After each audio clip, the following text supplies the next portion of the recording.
Hi everybody, and welcome to Garden Style. So today we're going to discuss evergreen shrubs. These are the stalwarts of the garden. They are actually the foundation of your garden, and I just thought I would share with you a few that I have picked up the other day, as I am still trying to create a foundation in my own garden for a brand new yard that I acquired a couple of years ago. And I live on an acre out here, so I have a lot of space to fill. So each and every year I keep adding more foundation type plants. So let's get started with our discussion. So the very first plant I wanted to start with today is called an Arborvitae Forever Goldie. Now, Arborvitaes can be a little overused in the garden. You see them everywhere.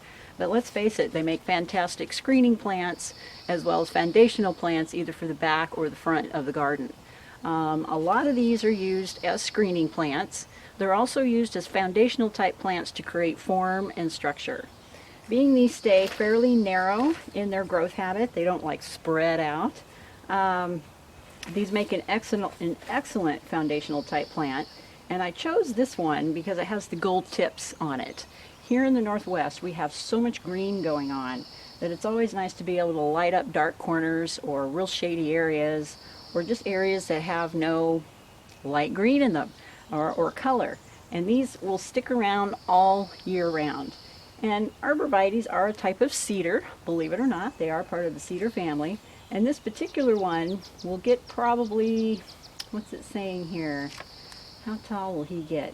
He'll get about 15 to 20 feet tall, so that's like a tree. It's good size. He's not a real fast grower like a Leyland cypress would be, but nevertheless, where I want to put him, he's going to act like a screen so I can't see my neighbor's house on the other side. So, and he'll also help light up a kind of a dark area in the garden. But these are fantastic. They're extremely hardy, and of course you have this color all year round. That's the neat thing with evergreens. And once they're in, they're in. So for the first year, when I go to put them in, these prefer a little more acidic type soil. That's actually their native type soils that they're used to growing in. And here in the Northwest, they're everywhere. Any type of cedar, I mean, we have native cedars that grow, 80 feet tall here in the Northwest. So I know he's going to survive. And as he gets big around, he'll probably get, maybe 4 to 5 feet wide and about 15 to 20 feet tall, and that's absolutely perfect for where I want to place them in the garden. So you always want to be very careful where you're placing your trees and your shrubs. Make sure you know what their growth habits are, how tall and how wide they're going to get, so that you're not planting them too close to each other, and so that they're not intruding on your home. I see a lot of folks planting evergreens way too close to the foundation of their home. You got to allow some space so that they're not touching the walls. And you got to think later on, if you have one of these sitting next to your home, think later on that maybe you might have to repaint your house, and you don't want this actually touching the sides or in the way where you end up having to cut it down or give it a severe trim that will hurt it in the long run. So read your tags. Make sure you know what their growth habits are before you go and place them in the yard. So this is a fabulous plant, fantastic, very hardy, and I'll probably end up getting one more to act as a screening plant in another dark area that I have in the yard. He of course requires full sun, but doesn't have to be full sun all day. I have seen these growing in the shade. They get a little sparse and a little leggy looking, so it's always good that they get at least 5 to 6 hours of sun during the day, and then they'll be at their best when it comes to growth. So nice little foundation plant there for screening. Now I have a variety of rhododendrons here, and it's more than obvious why I love these, because of their fabulous blooms. And this one I just picked up yesterday, and this is called Sapporo rhododendron. This guy will grow about 3 feet by 3 feet as far as size goes. But look at those gorgeous blooms. It's like a pink with a deep burgundy in there, and these are fantastic for lighting up the shade. And this guy will probably bloom for a couple of weeks, but I've always got these evergreen leaves there to hold the spot, so to speak, until the following year. And of course his new growth will be a real bright green as he comes up. So just needed a shorter shrub to help firm down this particular garden that I'm getting ready to plant it in. Obviously a shade garden. And these guys can take part sun. I have found a lot of rhodies in full sun, actually. Just depends on the variety, but just make sure to read the tags so that you know what kind of light requirements they have. And once they're established after their first year, they pretty much take care of themselves. You don't need to trim them, you know, unless of course they get real leggy for whatever reason or they're older. But for the most part, they take care of themselves, and that's why I love them. I'm all about low maintenance. So there's one beautiful specimen. And then I found this gorgeous specimen. Look at this. Isn't it amazing? Look at that amazing purple. And this is a newer variety that I have found. And this is called Blainey's Blue Rhododendron. I don't know if he's blue, but he's definitely a gorgeous purple color. Just gorgeous. So he caught my eye from clear across the nursery. I was like, ooh, what is that? So when they go into full bloom like this, it's probably one of the most beautiful early spring flowers you could possibly get. And the bonus is it's evergreen. So when he does lose his flowers, he's got this beautiful new growth down here at the bottom. And I always tell folks, if you need to trim a rhodie, make sure it's completely done blooming before you do any type of trimming so that you're not losing next year's flowers. So I always wait until they're done, and if you see he's a little leggy or he's got a branch that's going haywire in one direction, just wait to trim them until they're all done blooming. And who'd want to trim those off anyway? Whew, they're gorgeous. And look how he plays off of this shrub. This is another one of my favorites. Get them out here. And I find these to be extremely hardy. And this is a variety called Euonymus.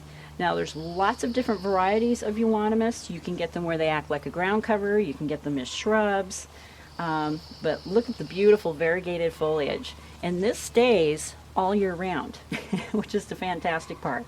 And this particular guy, he can take full sun, but I find they do much better if they're not getting that hot, late afternoon heat so that their leaves don't singe.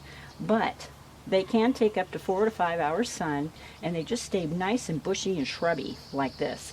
And these you can trim at any time. I usually pick early spring before they really get going and their new growth starts coming in.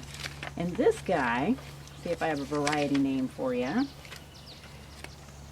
Let's see. Gold Edge Japanese Euonymus. These are fabulous shrubs. So it's a densely branched upright type of grower. And this guy will get about 5 to 6 feet high by 3 feet wide. Fantastic foundational plant. And I actually have 2 of these that I'm going to plant on either side of my driveway. And that way, in the middle of the winter, when it's dark and nasty, you still have these lighting up the garden. That's the cool part. They keep their leaves year round. So beautiful, fabulous variety. And as you can see, these colors just work so beautifully together. And these guys are actually going to be fairly close to each other. So there you go. More to come here. Let's see. Another fantastic evergreen. Azaleas. Now azaleas are kind of like the miniature version of a rhodie. They both take the same type of soil requirements, which is slightly acidic. And of course I like to feed them at least once a year so that it encourages more and more blooms. But look how loaded he is. And this is how they get. They just get loaded with buds, and before you know it, you can't even see the leaves for all the flowers. They're just loaded. And this particular variety is called Gerards Purple. It's a fairly common variety of azalea, and I believe the reason why is just because they're so hardy and so easy to grow. And this variety, let's see, how big does he get? He gets about 24 inches tall by 36 inches wide. So this would be the perfect type of shrub to plant in front of like a rhododendron, or even one of these, you know, even in front of like a euonymus, so that all the colors start to play off of each other. And these do take shade. They don't like hot afternoon sun. And I'm kind of going to be in a garden that's got a little bit of both. It's mostly like filtered shade until just very late in the afternoon at about 5 when the sun is setting, and they might get a little late afternoon sun, but nothing, you know, severe that's going to hurt them. But of course azaleas are very common, and this is another shrub that you just do not want to trim it until it's done blooming. Once the blooms fall off and you feel you need to trim it, then by all means go ahead and do so. But I find it's a rare event I got to trim these. They actually stay very compact and just have a very active growth habit that, you know, they're just stunning. And even without their flowers, with all these tiny little leaves that grow in kind of a rosette shape, they're amazing. They're just amazing in the garden all year round. Those are your foundational type plants. They're going to hold their place. Now another variety I wanted to introduce you to is this guy. This is also a rhododendron, and they don't always come with dark green leaves. I love these because look at the variegation in this. Plus they're a long, slender type of leaf, so they have a different texture that they add to the garden. And as you can see, I'm starting to get a bud out of him, but I imagine I'll get a lot more next year once I get him into the ground and he's got a happy place to be. But this particular variety, absolutely love them, and this is called Ponticum Variegatum. Hopefully I pronounced that correctly. And it's a little bit later bloomer as far as rhodies are concerned. You can actually get rhodies that will bloom all the way through June, but this particular variety blooms mostly in May. Kind of a lilac color that you can see right there. And how big does he get? This guy gets about 5 to 8 feet tall and about 5 to 8 feet wide. So he'll make a super fabulous tall shrub. So I have a corner that I'm going to be putting him in that's just all dark green, and this will help break up all the green with some variegation so that when they're done blooming you still have this fantastic interest in these plants. So rhodies don't always have dark green leaves. You can get them variegated like this.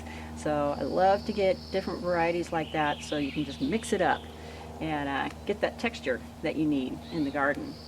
So another fabulous variety. And then something way off the beaten path, which is also evergreen, at least here in the Northwest, and that's flax. These come, now this particular one, as you can see, has the auburn colored leaves, which I just love. This is a great way to start adding some more reds to your garden, but also this real pretty grassy type texture. Flax is very much a Mediterranean type of plant.